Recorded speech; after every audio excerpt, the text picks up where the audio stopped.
यो चाहिँ माछाको बुढी आजको हाम्रो यो शीतन है बेलुकाको लागि ले हेर्नु माछाको बुढी यो यस्तो मिठो हुन्छ।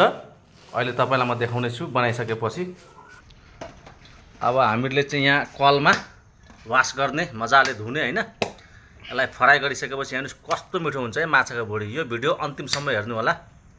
अब यो चाहिँ हाम्रो कराईमा टक्कसितले माछाको बुढी हेर्नुस् त, आहा धोएर कति सफा भयो। अब यसलाई कसरी खाने भन्ने कुरो तपाईँहरूलाई म भन्छु है त। पाकेर हेर्नुस् न, सुकेर यस्तो भइसक्यो माछाको बुढी हैन। अब हामी कसरी खान्छौँ यो हेर्नुस् न, यो माछाको बुढी। ल अब यहाँ हेर्नुस् है, मैले यहाँ भुडी लिइसकेँ हैन, म खाँदैछु। यसमा हालेर यहाँ चम्चामा भुजाएर भुडी छ, खाँदैछु है म त।